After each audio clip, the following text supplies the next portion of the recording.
சிவதந்தை ஞான வைரத்துளிகள்.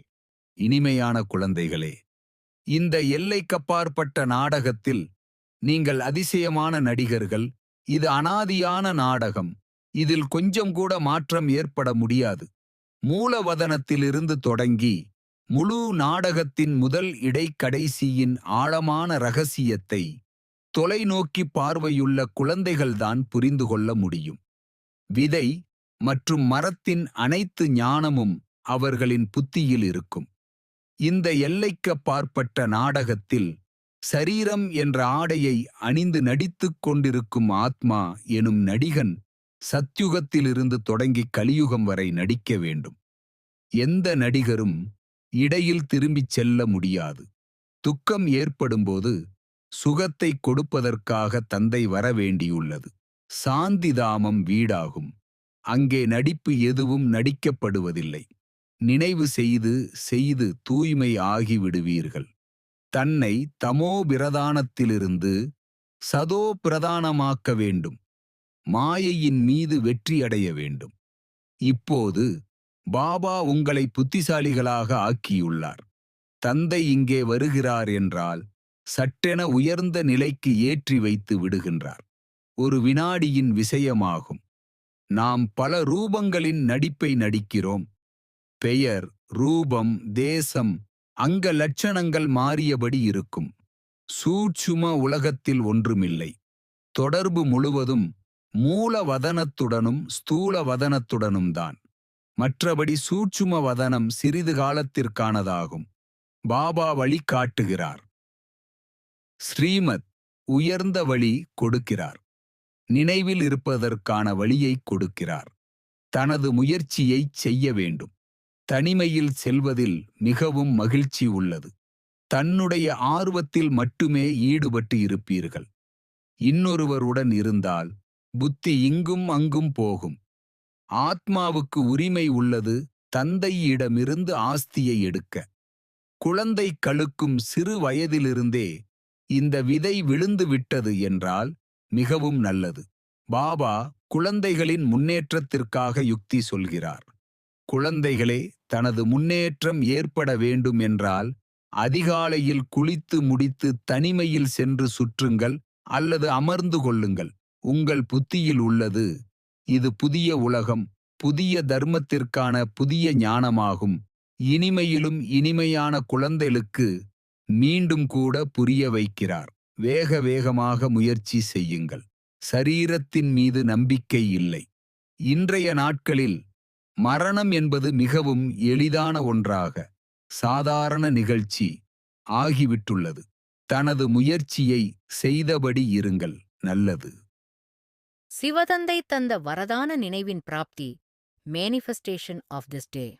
ஓம் சாந்தி. ஆத்மா நான். ஜோதிச் சுடராய் ஜொலிக்கும் ஒளிப்புள்ளி. சங்கம யுகத்தில் நான் பரமபிதா பரமாத்மா சிவபாபாவின் குழந்தையாகி புண்ணிய அங்கீகாரம் பெற்றுள்ளேன். எல்லையற்ற தந்தை எனக்கு தாயாகவும் குருவாகவும் சத்குருவாகவும் தோழராகவும் இருக்கிறார்கள். சிவபாபாவின் அன்பு ஆத்மா எனது ஆதாரம். தந்தை அன்பில் நான் தினமும் வளர்கின்றேன், ஊட்டப்படுகின்றேன். எனக்கு வழங்கியிருக்கிற மதுரதா எனும் உயர்ந்த வரதானத்தை எப்போதும் நிலைநாட்டிக் கொள்கிறேன். இனிமைத் தன்மை எனக்கு சிரேஷ்டமான ஆத்மா ஆகும் தகுதியை உருவாக்குகின்றது. மதுரதா என்பது அற்புதமான தாரணையாகும். கடுமையான நிலையை கூட இனிமையாக மாற்றும் சக்தியை பெற்றுள்ளது. நான் யோகத்தின் தொடர்ந்த வெப்பத்தில் பழைய சன்ஸ்காரங்களை சாம்பலாக்குகின்றேன். மதுரதா எனது அமைதியின் தூண்டுகோல். மனம், புத்தி, சன்ஸ்காரங்கள் மதுரதாவால் தூய்மைப்படுகின்றன. இனிமைத்தன்மை என் தூய்மையை வலிமையாக்கி நிலைநாட்டுகிறது. தூய்மை ஆத்மா எனது முதலாவது வெகுமதி. மதுரதா மனநிலை என்னை பரமபிதாவுக்கு நிகராக உயர்த்தி ஆன்மீக அன்பை அதிகமாக அனுபவிக்கச் செய்கின்றது. ஞானமே சத்திய ஜீவந்தரும் சக்தி. ஞானம் வழியாக நான் என் சன்ஸ்காரங்களை மாற்றுகின்றேன். ஞானத்தின் வெளிச்சம் ஆத்மாவை பரிசுத்தமாக்குகிறது. ஞானத்தை செயல்படுத்த மதுரதா மிக முக்கியமான கருவியாக அமைகிறது. மதுரதா எனக்குள் நிலைநாட்டிய பின் சக்திகள் என் ஆத்மாவிற்குள் சுதாரிக்கின்றன. சக்திகள் என்னை உலக சேவைக்கு தயாராக்குகின்றன. சக்திகளுடன் நான் இயல்பாக மகிழ்ச்சியை அனுபவிக்கின்றேன்.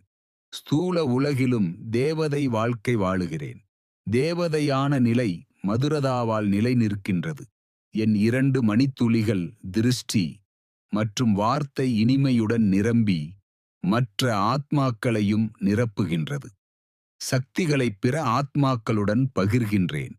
என் நினைவுகள் சக்திமிக்கதாக பிறர் வாழ்க்கையை உயர்த்துகின்றன. நான் சுழற்சி ஏற்படுத்தும் அமைதி நிலை உருவாகி உலக அமைதிக்கான துளியாக செயல்படுகின்றது.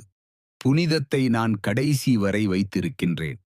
நான் தேவதையாகவும் ஒளிப்புள்ளியாகவும் யோக சக்தியால் ஆன்மீக நாயகனாகவும் மாறியிருக்கின்றேன். சிவபாபாவின் கருணையில் நிலைத்து மதுரதாவின் அழகு நிரம்பிய நான் ஆன்மாவின் பூங்காற்றாய் வீசுகிறேன். ஆத்மா, நான் பரமாத்மாவிடமிருந்து சர்வ சக்திகளை தொடர்ந்து என்னுள் நிரப்பி எடுத்துக்கொள்கிறேன். சிவபாபாவின் கருணையில் நிலைத்து மதுரதாவினால் மகிழ்ச்சி தரும் தேவதையாக வாழ்கிறேன். நல்லது. மன்மனாபவ. தன்னை ஆத்மா என உணர்ந்து ஆத்மாவின் தந்தையான பரமாத்மாவை அன்போடு நினைவு செய்தால் ஆத்மாவில் இருக்கும் 63 ஜென்மங்களின் பாவ கர்மங்கள் அழிந்து போகின்றன. ஓம் சாந்தி.